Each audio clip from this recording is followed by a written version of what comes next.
Assalamu alaikum. Welcome to Conceptual Biology again. This is Timur Shazib, and today we are going to discuss the nucleus. Before going in detail about the structure and the function of the nucleus, सबसे पहले हमने nucleus के बारे में थोड़ा सा जानना है कि न्यूक्लियस बेसिकली कौन कौन से सेल्स में होता है और किस फॉर्म में या कहाँ कहाँ पर इसकी लोकेशन है. सो न्यूक्लियस जो है, based on the nucleus there are two types of the cells. One is prokaryote and the other one is eukaryote. Prokaryote वो cells होते हैं जिनमें ट्रू न्यूक्लियस होता ही नहीं है. मतलब न्यूक्लियस जो है वहाँ पर चूँकि मेम्ब्रेन बाउंड ऑर्गेनेल नहीं होते, सो जो उनका एक पर्टिकुलर सेंट्रल पार्ट होता है दैट इज़ न्यूक्लियड रीजन, यहाँ पर जो है न्यूक्लियस इस तरह से मौजूद हो सकता है लेकिन उसमें मेम्ब्रेन मौजूद नहीं होता. और जो यूकैरियोटिक सेल है उसमें प्रॉपर न्यूक्लियस होता है कंटेनिंग द न्यूक्लियर मेम्ब्रेन, और इसके साथ साथ उसके जितने भी दूसरे जो पार्ट्स है वो सारे के सारे उसमें मौजूद होते हैं. सो न्यूक्लियस के बेस पर हम सेल को जो है वो डिवाइड करते हैं इन द आइदर प्रोकैरियोट्स और यूकैरियोटिक सेल. नाउ जी जो हम न्यूक्लियस डिस्कस करने वाले हैं this is basically present in the eukaryotic cell. Eukaryotes में ये मौजूद होता है और this is a double membranous structure. This is double membranous है, तो लिहाजा ये यूकैरियोट में पाया जाता है, प्रोकैरियोट में ये न्यूक्लियस जो है पाया नहीं जाता. So let's move toward this topic. Nucleus is basically the director of the cell. ये सेल के जितने भी एक्टिविटीज़ है, फॉर एग्जाम्पल वो रिप्रोडक्शन है, वो सेल डिवीजन है, वो रिस्पिरेशन है, या वो हार्मोन सिक्रीशन है, या जो भी है, जितने भी फंक्शंस है वो सारे के सारे कौन कंट्रोल करता है? न्यूक्लियस कंट्रोल करता है. अगर ये न्यूक्लियस कंट्रोल ना करे तो फिर सेल जो है उसकी एक्टिविटी आउट ऑफ कंट्रोल हो जाती है और एबनॉर्मेलिटी जो है वो काज होंगी. So nucleus is basically the director of the cell. Nucleus is basically the director of the cell. So the nucleus was discovered by Robert brown.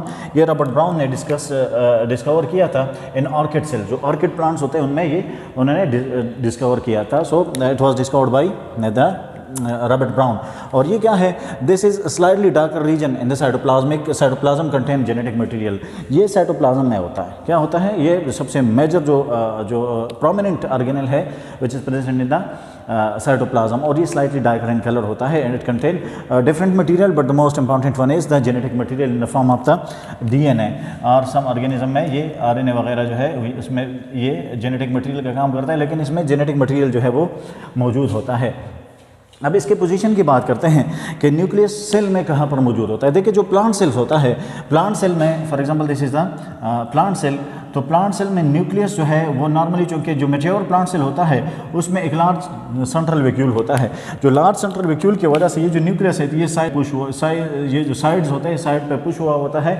सो लिहाजा ये कहाँ पर पेरिफेरल साइड पर, पेरिफेरी पर होता है, मतलब ये साइड्स पर होता है in the plant cell. Plant cell जो है इसमें ये पेरिफेरी पर होता है, पेरिफेरी. तो पेरिफेरी पर ये क्या है? ये मौजूद होता है इन द प्लांट सेल. लेकिन जो एनिमल सेल्स है, सो एनिमल सेल में ये सेंटर में मौजूद होता है and that is known as centric cell, centric nucleus. जो न्यूक्लियस सेंटर में मौजूद होता है उसको कहते हैं सेंट्रिक. जो साइड्स पर मौजूद है, किसी भी एक साइड पर मौजूद है तो उसको कहते हैं पेरिफेरल. और बाज़ ऐसे होते हैं कि उनमें सेल जो न्यूक्लियस जो है this nucleus will be present on the bottom. तो ये बॉटम पर मौजूद होता है, तो इसको कहते हैं बेसल न्यूक्लियस. क्या कहते हैं उसको? बेसल न्यूक्लियस कहते हैं. तो इसकी जो लोकेशन है वो लोकेशन डिफरेंट हो सकती है. प्लांट में भी डिफरेंट है, एनिमल में भी डिफरेंट है, और बाकी दूसरे जो सम सेल्स होते हैं उनमें भी ये इसकी लोकेशन जो है वो डिफरेंट होती है. नाउ जो नंबर ऑफ द सेल है, बाज़ सेल ऐसे होते हैं कि उनमें जो न्यूक्लियस है वो नहीं होता. जिस तरह से मेच्योर मैमेलियन आरबीसी है तो या ट्यूब सेल्स है तो उनमें न्यूक्लियस जो है वो नहीं होता, या वो मेच्योरिटी के बाद वो ख़त्म हो जाता है, मर जाता है. तो उसको हम कहते हैं ए न्यूक्लिएटेड सेल. क्या कहते हैं उसको? ए न्यूक्लिएटेड सेल्स कहते हैं, जिनमें न्यूक्लियस जो है वो मौजूद होता ही नहीं है. और बाज़ सेल्स ऐसे होते हैं कि उनमें जो सेल्स है वो जो न्यूक्लियस है वो एक single nucleus, just like in normal in most of the cases cell contain a single nucleus. तो उनको कहते हैं यूनी न्यूक्लिएट. क्या कहते हैं? यूनी न्यूक्लिएट कहते हैं, यूनी न्यूक्लिएट. सो ऐसे सेल्स जो जिनमें सिर्फ एक न्यूक्लियस मौजूद होता है उसको कहते हैं यूनी न्यूक्लिएट. अगर दो है तो फिर उसको कहते हैं बाई न्यूक्लिएटेड सेल्स. अगर ज़्यादा है तो फिर उसको कहते हैं poly nucleated cells. Poly nucleated in case of the fungi, जो कि सिनोसिटिक होता है, वहाँ पर जो उसके हाइवे है उस हाइवे में ये ज़्यादातर मौजूद होते हैं in the form of the many nuclei या मैनी न्यूक्लियस वहाँ पर मौजूद होते हैं. So this is what the number of the nucleus के न्यूक्लियस का नंबर जो है वो वेरी करता है। बहुत से ऐसे होते हैं कि उसमें न्यूक्लियस होता ही नहीं है, बहुत से ऐसे होते हैं कि उनमें सिंगल न्यूक्लियस होता है। Some time there are cells which contain 2 nucleus and some time the cells में contain many nuclei. So that is the base of the number uninucleate, anucleate और पॉलीन्यूक्लिएट और बाइन्यूक्लिएट और डाइन्यूक्लिएट जो है इसके जो है क्या है वो नंबर्स हैं। नाउ इसके शेप की बात कर लेते हैं। तो शेप जो है वो क्या हो सकता है, वो सर्कुलर भी हो सकता है, जैसे सर्कुलर, ठीक है। इसके साथ साथ जो है ओवल शेप भी हो सकता है, ठीक है। हॉर्स शू शेप भी हो सकता है, ठीक है। इसके अलावा इरेगुलर इन शेप भी हो सकता है। So these are the major shapes in which the nucleus can be present in different cells. Different cells में ये क्या हो सकते हैं, ये मौजूद हो सकते हैं। सम टाइम लोब्ड भी मौजूद हो सकते हैं, बाइलोब भी हो सकते हैं, जस्ट लाइक दिस वन। तो ये बाइलोब है, ट्राइलोब भी हो सकते हैं और मल्टीलोब भी हो सकते हैं। तो इस तरह से ढेर सारे टाइप से न्यूक्लियस के ये क्या है, उसके स्ट्रक्चर जो है वो वेरिएबिलिटी शो करता है nucleus in the form of the structure के लिहाज से जो है न्यूक्लियस कितना डाइवर्स है।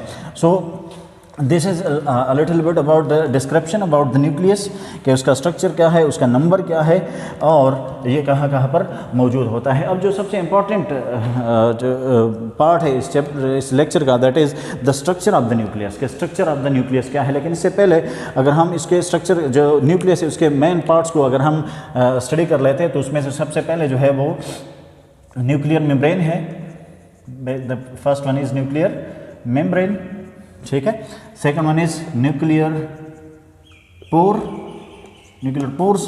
Third one is may be nucleolus, ठीक है। न्यूक्लियोप्लाज्म है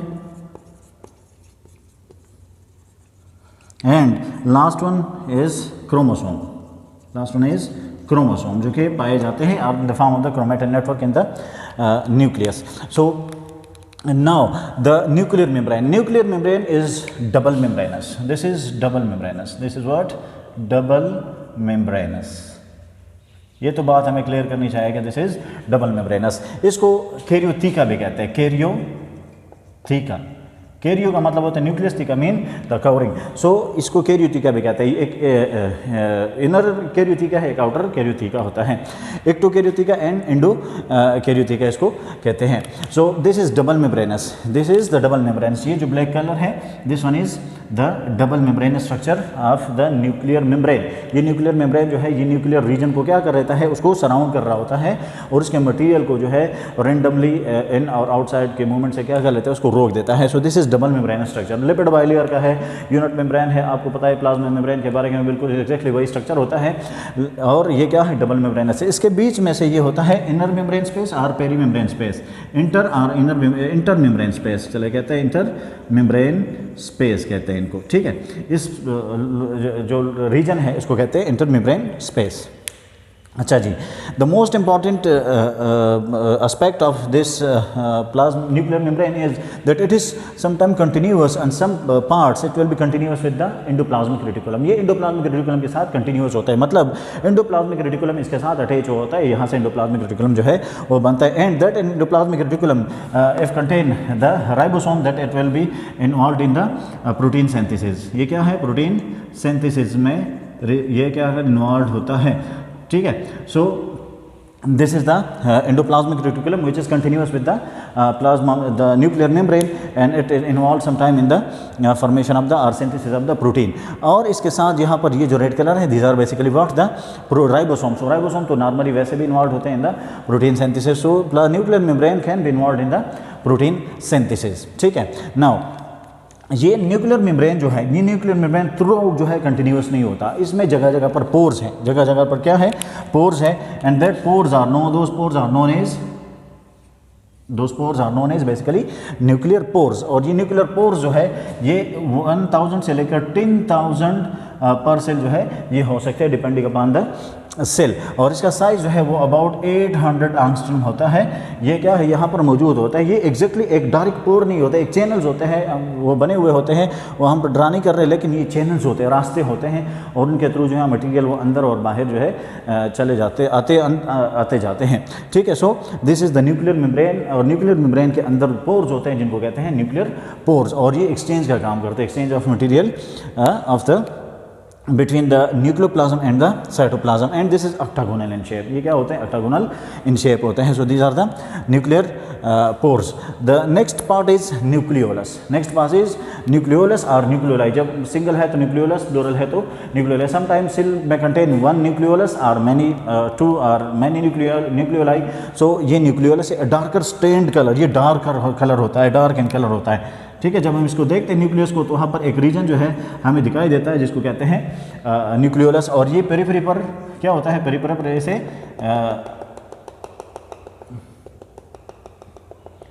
पेरिफेरी पर इस तरह के स्ट्रक्चर का होता है, और लेटर ऑन यहाँ पर ऐसे फाइब्रस के फॉर्म में ये होता है. और यहाँ पर जो राइबोसोमल आरएनए है उसकी सिंथेसिस होती है. राइबोसोमल न्यूक्लियोलाई क्या कर लेते हैं? मोस्ट इंपॉर्टेंट जो हमें सबसे कॉमन इसका फंक्शन है that is the synthesis of the ribosomal RNA. इसके अलावा जो storage of the ribosomal RNA भी कर लेते हैं, क्योंकि यहाँ पर बनता है तो डेफिनेटली यहाँ पर स्टोर भी होगा. और इसके साथ साथ जो है ये it is believed to be involved in the spindle fibre formation. Spindle fibre में भी फॉर्मेशन में भी ये हेल्प करता है. जो दिस इज न्यूक्लियोलस और न्यूक्लियोलाई, प्लूरल इज न्यूक्लियोलाई. तो किसी सेल में एक हो सकता है न्यूक्लियोलस, और या ज़्यादा हो सकते हैं तो फिर हम इसको क्या कहते हैं? न्यूक्लियोलाई कहते हैं. ठीक है. The next one is this the central part, the whole part which is known as nucleoplasm. इसको क्या कहते हैं? Nucleoplasm. Just like the cell के अंदर जो है वो साइटोप्लाज्म है, इस तरह से यहाँ पर क्या है? न्यूक्लियोप्लाज्म है. सो न्यूक्लियोप्लाज्म क्या है? This is the central region of the nucleus in which everything of the nucleus is present. जितने भी कंपोनेंट्स है न्यूक्लियस के वो सारे के सारे जो है वो न्यूक्लियोप्लाज्म में मौजूद हो सकते हैं. तो इसमें क्या है? एंजाइम हो सकते हैं. ऐसे एंजाइम को यहाँ पर कोई एक्टिविटी हो रही है, फॉर एग्जांपल यहाँ पर जो है डीएनए से रेप्लिकेशन होती है, आरएनए जो है ट्रांसक्रिप्शन वगैरह होती है, तो यहाँ पर क्या है? वो सारे के सारे एंजाइम यहाँ पर मौजूद होते हैं. इस तरह से आइंस वगैरह जो है डाइवेलेंट आइंस मौजूद हो सकते हैं. क्यों से? क्योंकि ये जो एंजाइम्स होते हैं इनकी एक्टिवेटर का काम करते हैं, क्योंकि एंजाइम जो है एक्टिवेटर के बगैर काम नहीं कर सकते. तो यहाँ पर डाइवेलेंट आइंस जो है वगैरह वगैरह ये यहाँ पर मौजूद होते हैं. इसके अलावा आरएनए जो है messenger RNA, transfer RNA and ribosomal RNA sometime ये क्या है? डिफरेंट प्रोपोर्शन में मौजूद हो सकते हैं. एंड और इसका पीएच जो है वो स्लाइटली अल्कलाइन होता है, 7 और अबाउ सम लाइक अबाउ 7.2, 7.6, 7.8 और 8 यहाँ तक ये चला जा सकता है. स्लाइटली अल्कलाइन इन नेचर होता है ये जो प्रोटोप्लाज्म होता है, न्यूक्लियोप्लाज्म होता है. So this is the central part of the nucleus and this is known as nucleolus. ठीक है, this is nucleolus and nucleoplasm, इसको न्यूक्लियोप्लाज्म कहते हैं. और इसके साथ ये जो थ्रेड लाइक स्ट्रक्चर है, दिस थ्रेड लाइक स्ट्रक्चर और बेसिकली द क्रोमेटिन फाइबर और क्रोमेटिन मटेरियल, और इसकी कंडेंसेशन होती है. जब ये 10,000 टाइम कंडेंस हो जाए तो फिर इसे क्या बन जाता है? क्रोमोसोम बन जाता है. So the last and the very much important component of the nucleus is the chromosome. तो क्रोमोसोम्स बेसिकली क्या चीज़ है और इसका फंक्शन क्या है? Chromosome basically the is name indicate chroma mean colour and soma mean body. So these are the coloured bodies. को जब हम स्टेन करते हैं तो न्यूक्लियस के अंदर जो है हमें स्टेन्ड बॉडीज नजर आती है, and that stained body is known as chromosome. So chromosome is basically the chromo, ठीक है, and some. Chromosome, chroma mean colour, these are colour and soma mean bodies. So these are coloured bodies. ये हमें नज़र आते हैं in the nucleoplasm. ठीक है, during cell division के दौरान हमें नज़र आता है. उससे पहले हमें ये स्ट्रक्चर नज़र नहीं आता. ये थ्रेड लाइक स्ट्रक्चर तो वैसे भी मौजूद होते हैं. सो this chromosome have different parts. This chromosome have different parts, and this is known as telomere. This is known as telomere. This is known as centromere. Centromere है, and these are the arms. These are the arms. This one and this one. These both are arms, and they are known as chromatids. क्या कहते हैं इनको? Chromatids कहते हैं. So this is the structure of the chromosome. अब chromosome जो है, chromosome contain genes. Chromosome contain genes. इसमें क्या होता है? जीन्स मौजूद होते हैं. जीन्स और डीएनए जो है वो मौजूद है. This DNA basically present in the form of the genes. तो यहाँ पर जो जीन्स होते हैं वो जीन एक ख़ास जगह पर, हर एक जीन जो है अपने इसके लिए अपने ख़ास लोकेशन है, उस लोकेशन के ऊपर मौजूद होता है, और जिसको कहते हैं लोकस और loci. This is known as locus. This is known as locus. For example hair colour का जीन है, तो हेयर कलर का जीन यहाँ पर इस लोकस में मौजूद हो सकता है. For example this is right arm, and this is locus number 3। So locus number 3 पर जो है आई कलर वाला जीन वो मौजूद है। तो ये आई कलर वाला जीन अगर एक क्रोमोसोम में R3 पर मौजूद है, right arm and third number locus पर मौजूद है, तो ये ऐसे नहीं हो सकता कि किसी दूसरे सेम ह्यूमन है तो ह्यूमन में जो 3 नंबर जो राइट आर्म है, 3 नंबर जो वहाँ पर लोकस है, वहाँ पर कोई दूसरा जीन जो है मौजूद हो। सारे के सारे आइडेंटिकल होते हैं एक दूसरे के साथ, तभी इसके थ्रू जो है क्रॉसिंग ओवर होती है। और क्रॉसिंग ओवर क्या है कि खास सेगमेंट जो है एक आपस में एक दूसरे के साथ क्या होते हैं, वो एक्सचेंज होते हैं। For example this two are the chromosome. So यहाँ पर ये क्या है, ये now this is crossing over के बाद ये दोनों ने अपने जो कंपोनेंट्स एक दूसरे के साथ क्या किए हैं, ये एक्सचेंज किए हैं। तो क्रॉसिंग ओवर होती है और एक खास लोकस की वजह से होती है। So this is the structure, the little bit structure of the chromosome. इसके अलावा यहाँ पर एक secondary constriction, this is primary constriction, यहाँ पर एक जो है वो सेकेंडरी कंस्ट्रक्शन भी होती है जिसको कहते हैं न्यूक्लियर ऑर्गेनाइजर रीजन। और ये क्या कर लेता है, ये असेंबल कर लेता है, जो स्ट्रक्चर वगैरह है उसको मेंटेन करता है। अबाउट 5% ऑफ द क्रोमोसोम और टोटल डीएनए जो है वो फंक्शनल होता है। लेटर ऑन ये जितना भी जो स्ट्रक्चर है, जितना भी कंपोनेंट है इस क्रोमोसोम का, ये स्ट्रक्चरल जो मेंटेनेंस है वो कर लेता है, structural maintenance of the chromosome कर लेता है। इसके अलावा इसका कोई ये जिसको हम जंक डीएनए कहते हैं, क्या कहते हैं इसको, जंक डीएनए कहते हैं। जो एक्टिव फॉर्म होता है वो part of the that part of the DNA which is going to be converted into the proteins और genes, that is known as gene, active DNA. और जो नहीं होता, जो कन्वर्ट नहीं होगा, so that is known as the junk DNA. So junk DNA जो most of the part of the chromosome is composed of the junk DNA, ठीक है, junk DNA. This is about 95% of the total genome और the total gene of DNA of the organism. Now number of the chromosome जो है वो very करते हैं।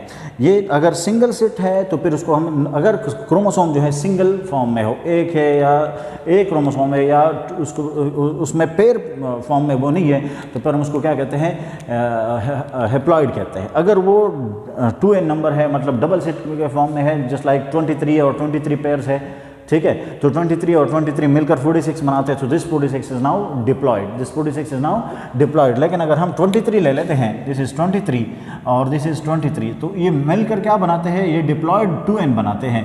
लेकिन इसको हम इन कहते हैं और इसको क्या कहते हैं, इन कहते हैं। जो एक पेरेंट से आ रहे हैं, एक पेरेंट से आ रहा है, तो फिर उसको क्या कहते हैं, हेप्लॉयड कहते हैं। लेकिन जब दोनों पेरेंट्स है वो मिल जाए और आपस में जो वो फर्टिलाइजेशन के बाद जाइगोट बनाते हैं, then that structure is known as diploid. So हम जो ह्यूमंस है देर आर डिप्लॉयड। पोटैटो है, इस तरह से मंकी है, फ्रॉग है, तो उनमें क्या है, डिप्लॉयड नंबर ऑफ क्रोमोसोम होते हैं। So this chromosome is basically responsible for the transfer of characters from generation to generation. मतलब जो क्या होते हैं, पेरेंटल जनरेशन है, फॉर एग्जांपल वो क्या है, ग्रैंडफादर है, ग्रैंडफादर से जो कैरेक्टर्स होते हैं फादर में वो ट्रांसफ़र होते हैं, फादर के बाद वो सन में, और सन के बाद इस तरह से ग्रैंडसन वगैरह में ये चले जाते हैं। So this are all due to this chromosome which contain the genes. तो ये जीन्स होते हैं और जीन्स की वजह से जो कैरेक्टर्स होते हैं वो कैरेक्टर से क्या हो जाते हैं, वो एक जनरेशन से दूसरे जनरेशन में चले जाते हैं। So this is the last part of the word the nucleus,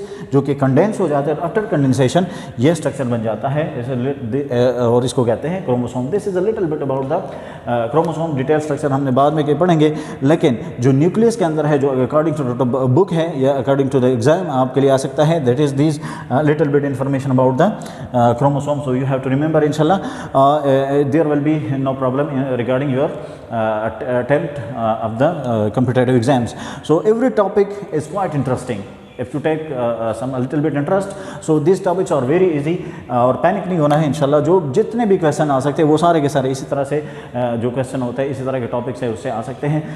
अगर आपका कोई डाउट है, कोई क्वेश्चन है, so you can ask in the comments. Inshallah I will respond back to you in the same comment. Thank you so much.